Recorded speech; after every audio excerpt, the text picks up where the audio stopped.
She's since tried to come back on multiple occasions, but has been slammed in her face.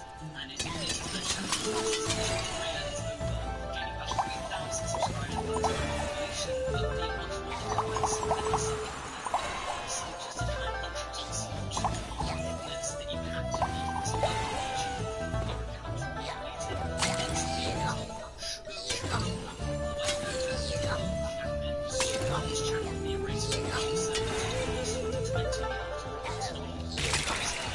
To make videos that promote child abuse, bullying, and even fetishes. How did someone with only 1,000 subscribers have this YouTube history of violence?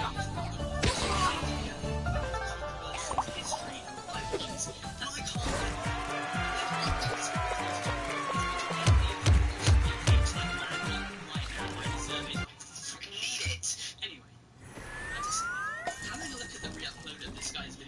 I understand why he was terminated. You need to understand that he was making Go Animate videos about like Swipe the Fox, and there was frequent cursing and implied underage girls wearing skimpy clothing. The deal is that these videos would have very likely had a very large audience of children, and this content simply isn't appropriate for them. But something I found interesting during the research of this video is that there's actually a Go Animate wiki which has described Tyler Javits, or Sugar Boy, as an abuser, stating, "He was seen by many involved as a horrible person with belly and man-child fetishes." So yeah,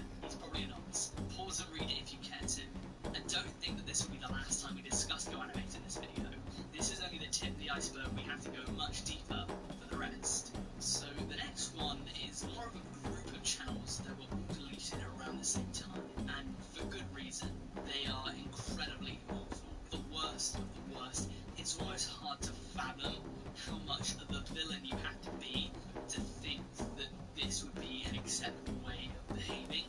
It's the pet rescue genre. So if you haven't heard of the pet rescue genre before, there's something that you have to understand.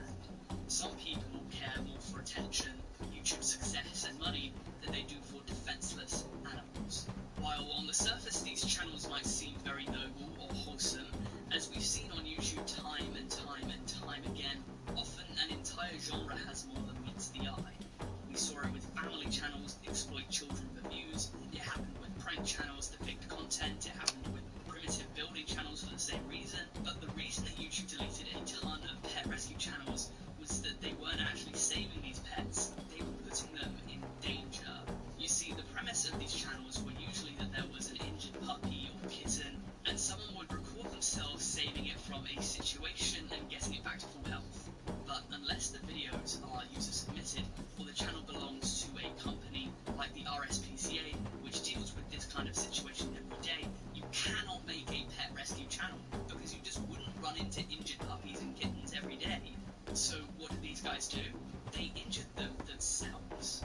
Nick Crowley has a fantastic video on the topic, which I'll link in the description if you're interested in finding out more. But according to Wikipedia, there have been over 30 different channels that have been deleted who are purposely putting animals, such as dogs and cats, in danger for the purpose of saving them on camera, making views and gaining subscribers and earning money. If you've seen my videos before, you might know my stance on it. I think you have to be sick in the head to do this kind of stuff, but unfortunately, it does happen quite a lot. Podcast is the next creator I want to talk about, and straight up, this dude is infamous. His streams are definitely pushing the boundaries. In all honesty, if I had the money, I would buy an Asian prostitute and bring her to America. I wouldn't teach her English at all. I'd keep her ass in the fucking house, just cook and clean. Yeah, that's the kind of stuff he says online. Now, according to my research, he was already very close to termination before he was eventually snuffed off the platform in November 2021, on account of his toxic and frankly racist fan base.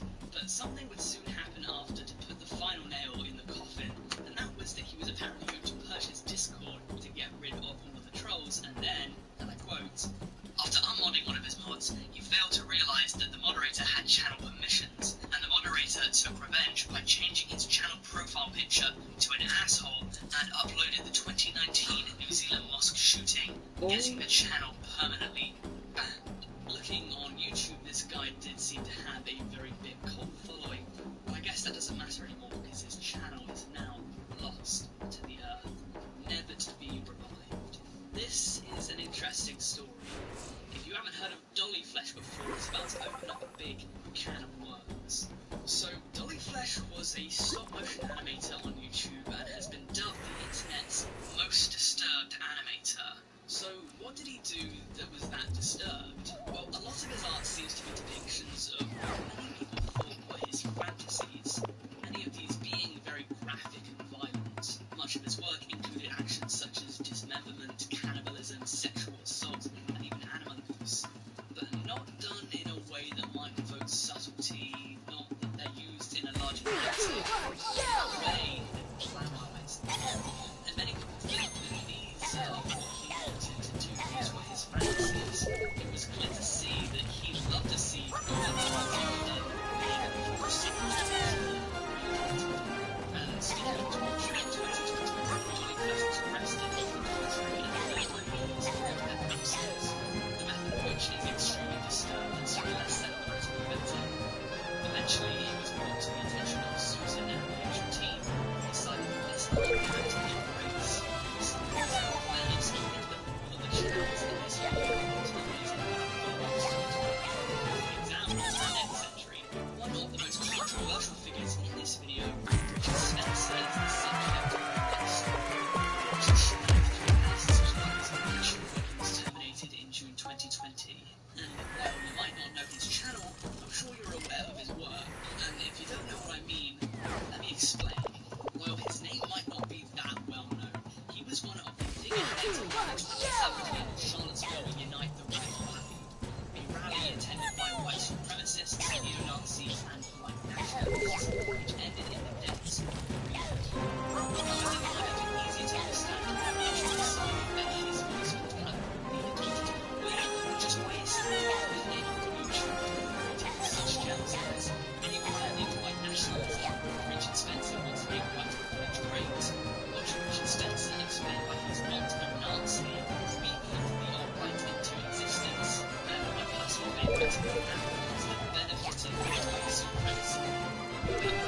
And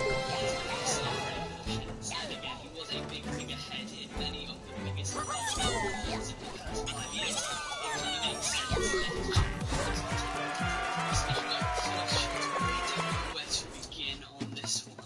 On the 27th of March 2021, the channel by the name of Buzzards turned up on YouTube. It had about 1,600 subscribers at the time. Once I read his story, I knew I had to comment. The channel Fuzzy Buzzards created for its fetishes. So to get to the bottom of things, we have to go back to 2015 when it was created. 8 days after its inception, the owner of the channel, titled Noisy Mess in Undies, and if I show you the channel icon, I think you can piece two and two together, but in case you can't, if I'm not mistaken, this was someone who was shitting their pictures on camera videos. I don't know what it is, but I've been talking about kids' fetishes way more recently on the channel than ever before. Please don't kill me. PTSD in 2020, yet the other day I had a huge amount of and the following year, the swift camera on YouTube stream, and his Turkey empire was flashed.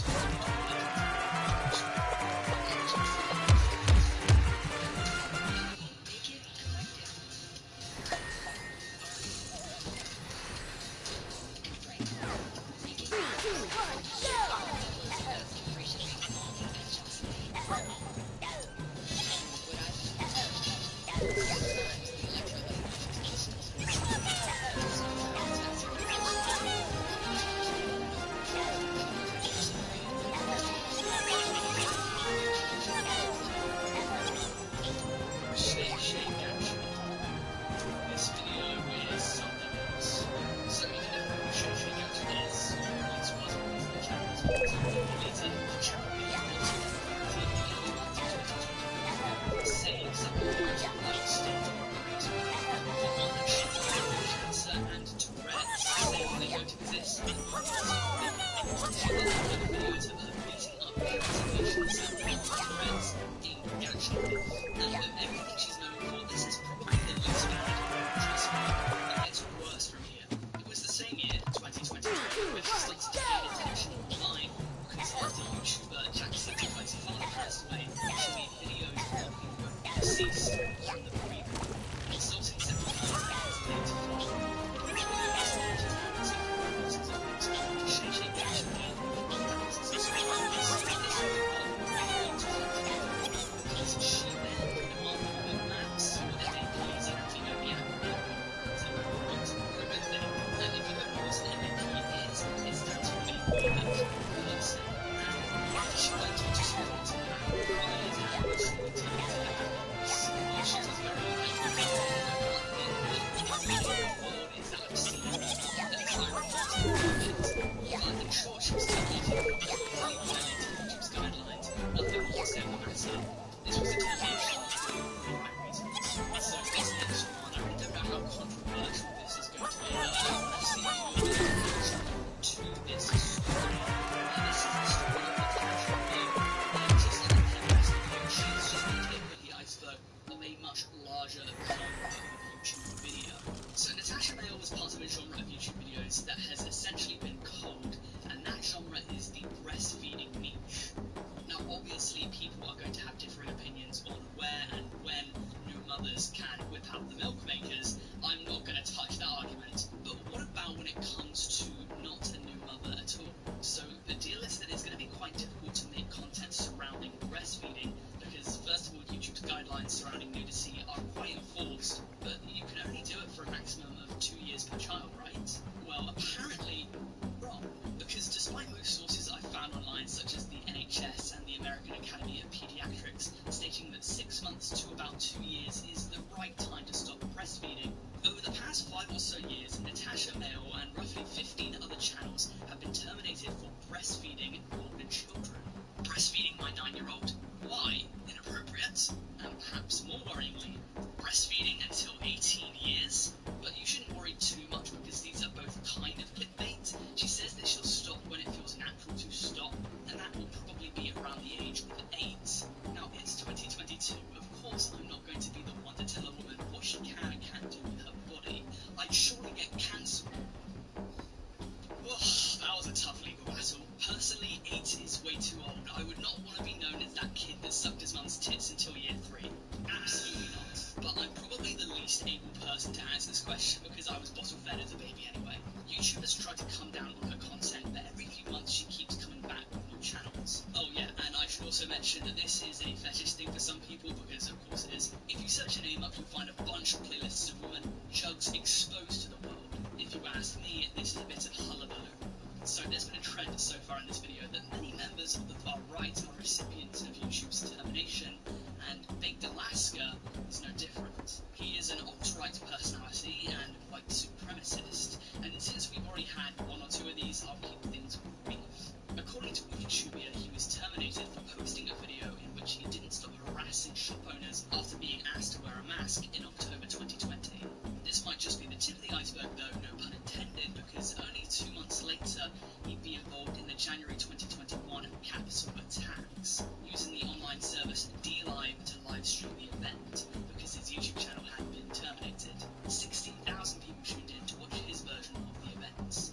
If he did have a YouTube channel still, he likely would have streamed it there, so it might be for the best that he didn't, especially since he was actually out on bail after pepper spraying a bouncer in December 2020. He was apprehended by the FBI a few days later after the Capitol attacks. And yeah, this was after his termination, but nonetheless I think it stands as a good example of the sort of behaviour that he was promoting. He was hit with violating the guidelines of hate speech and hasn't been seen on YouTube ever since.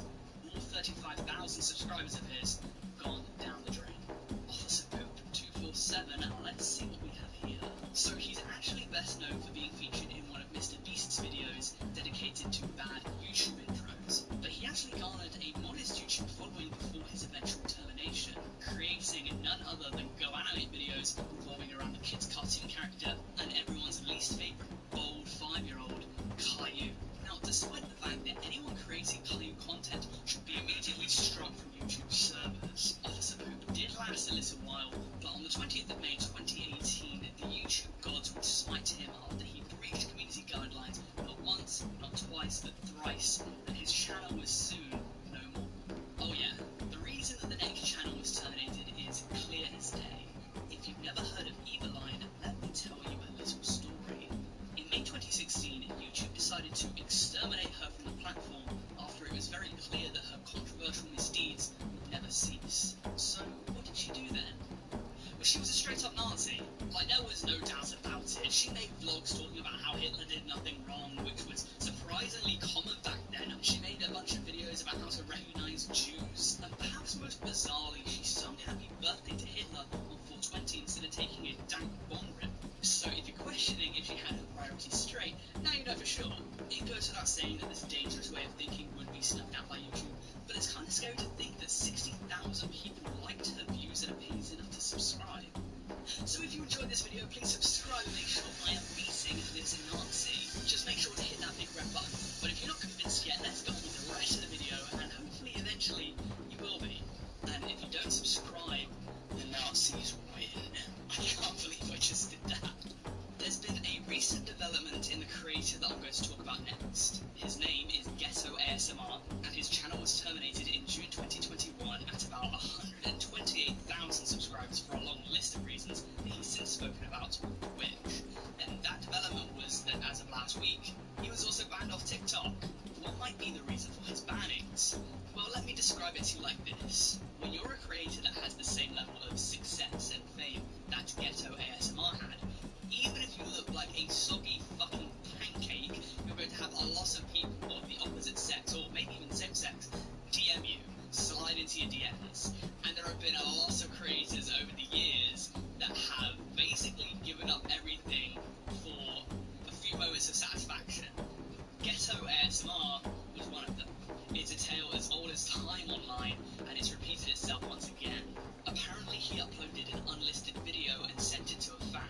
An unlisted video that featured his genitals. This would only be the tip of the iceberg though, because the guy has been accused of sexting multiple underage people, and his reputation towards women has been completely tarnished. Apparently the lad can't find a missus without using his platform to do so, and he was reportedly trying to find his #1 fan.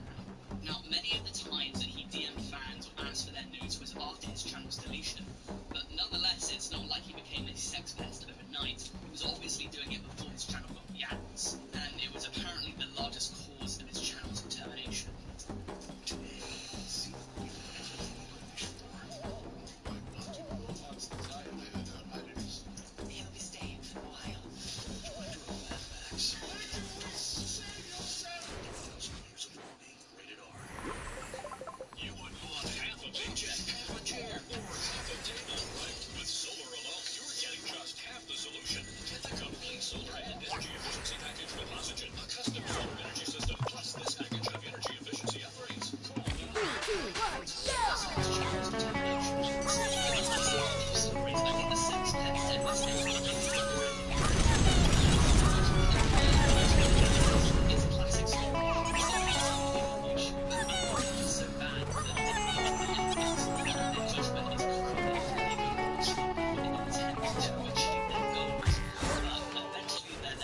this doesn't explain why it would almost be half a decade later that their channel would be removed.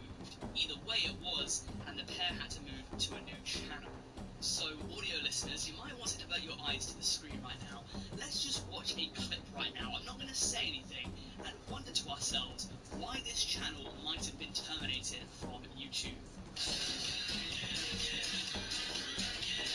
Okay, yeah, I know I said that was the reason he got banned. It actually wasn't, at least according to his Wikipedia. According to his Wikipedia, he's apparently not a man of that inclination, but also according to his Wikipedia, he's 17 years old. So that makes it two hard things to believe. Now, you might be out here saying, oh, well, fuck, you're just going hard on this guy. Why are you out here calling him a nonce? And no, it wasn't the fact that he apparently made George Floyd gaming.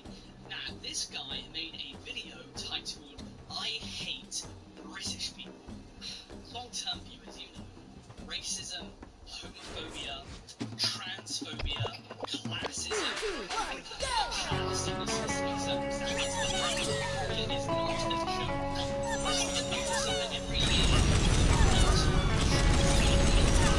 I have a Discord link in the description. You want to join the cause, click on it, join it. The British people will be silenced. Follow me on my Twitter, my Instagram, or my Twitch to hear our next steps. You can financially support the cause by helping me out with Bitcoin. All of these will be linked in the description. That's all I have to do. So go down in the comments what you want to see next, because I'm only 121 videos in, and I'm already out of ideas. Thank you very much for watching. Thanks everybody.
Starting us off at our number 10 spot, we have snake oil. Ew.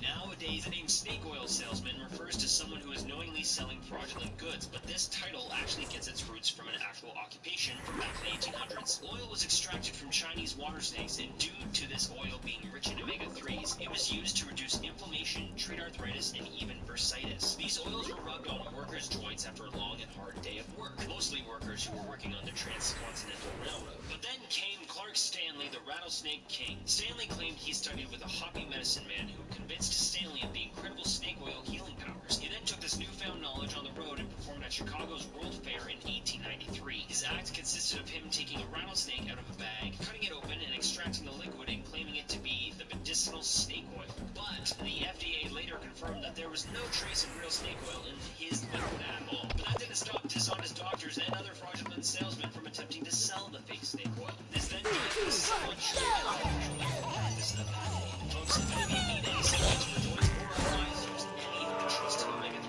oils being sold around the world today. There's also tons of natural foods that will give you a great dose of that stuff too, so you don't need to stay healthy. Coming in at the number 9 spot, we have doctors using blow. That's right, we all know the drug that is often referred to as blow. Well, back in the day, doctors actually prescribed it to patients who were experiencing toothaches, depressions,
2, 1, go!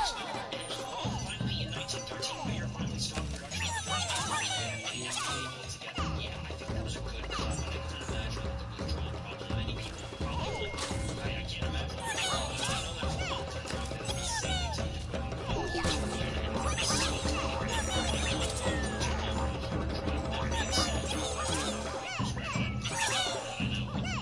Number 7 spot, we have mercury treatment. Today, mercury is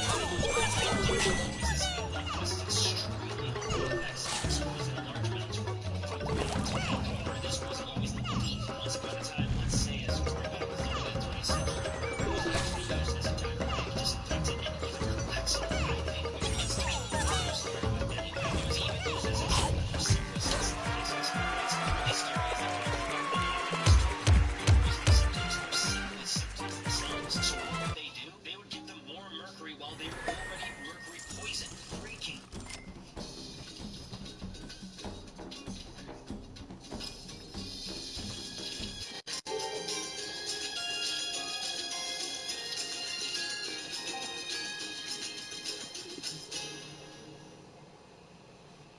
It's been a challenge getting to know our neighbors. You know, we see people walk past our house, we don't know their names. I do wish we knew our neighbors better. They were already mercury